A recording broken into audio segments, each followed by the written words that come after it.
Sean in Cyprus, we were talking. You as a Texan American who's a Muslim, and me as just a great guy. Let me be very clear, Sean. I feel bad for you. Given what Muslims have done around the world and in this country over the last 20 years, I feel bad. And you're not the first person I've said this to. I feel bad for my Muslim friends who are good, honest, decent people that this is going on.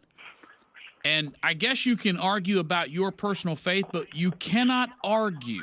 You simply cannot argue that Muslims around the world have been terrorizing people for the last 20 years indiscriminately in massive numbers, and that Muslim terrorists pose or have terrorized the mindset of the Western world over the last 20 years. Can we agree on that? Well, no, hold on a second. I mean, as far as, you're speaking to a very, very, very small minority, which obviously makes headlines. And it's obvious. I mean, there's, in my personal belief, and what I've been reading the news and through history, is I believe there is a huge disparity in understanding. There's a huge disparity in understanding of what is a Muslim and what is a terrorist. People don't, they immediately come to this conclusion that it's one and the same. It's not. Let me be clear. Osama bin Laden, that guy, that man has caused us so much grief, so much heartache. That man right there. I mean, because of him, we have to go through all this nonsense. But again, like you were talking about affirmative action, dude. My mom is from Iran. My dad's from Pakistan. I'm a minority. But the thing is, in order to behave in order to be successful in this country, you have to have confidence. And again, with speaking with affirmative action, you were talking about. I don't feel like anybody is out to get me in this country. If you have the education, you have to be confident if you're a minority. Because I mean, yes, a lot of people would suggest that this is a predominantly white ran establishment, in corporate America. That's fine, no problem. Sean, you're focusing on the wrong thing. I mean, I don't think anybody thinks white Americans are out blowing stuff up and terror. Let's focus on the stats. The stats show that not all Muslims are terrorists, but most terrorists today are Muslims. That's indisputable. So are you not saying whenever actions like Abu Ghraib, Mahmoudiyah, and all these different incidents that are done by U.S. soldiers because they reach a certain radical point of view and they want to start, killing innocent men, women, and children and taking their clothes off and making, disgusting pictures of people naked piled up on one another. So do I say the whole United States Army is like that, or that's the values of the United States Army? But Sean, that wasn't done to people's religion. That was done to enemy combatants. They humiliated enemy combatants, not based on their religion, but based on their status as enemies of the military. That. You're condoning. No, I'm not condoning them, and I think you know that. You have a great ability to lose focus when it suits you. You tell me, the people that let's keep it very simple, okay?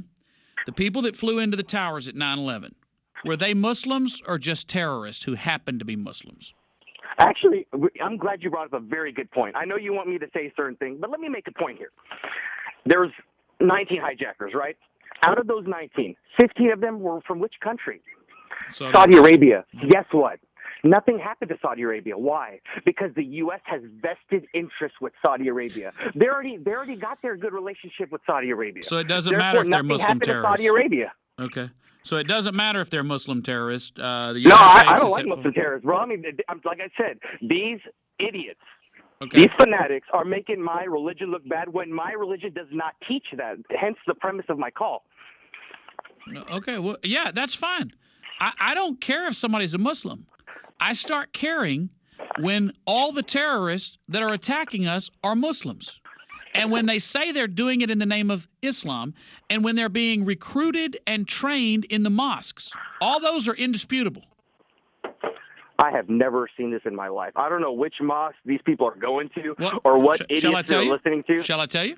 What mosque? The imam who's now in South Yemen, who recruited 3 of the 9/11 terrorists, and Nadal Hassan, and I believe the Christmas Day bomber.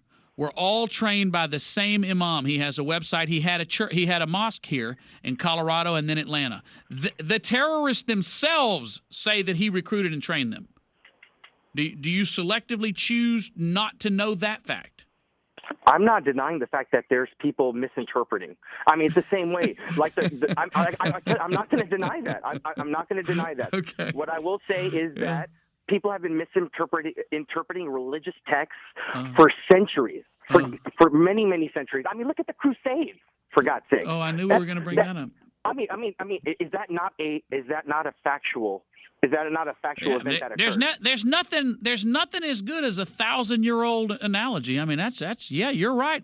But 1,000 years ago, Christians were fighting Muslims and killing Muslims after Muslims attacked.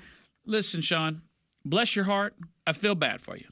You're a Muslim living in Texas in 2010, while Muslim terrorists from a number of countries, Pakistan, Lebanon, which is where Al-Qaeda is primarily recruiting from now, Syria, Saudi Arabia, Afghanistan.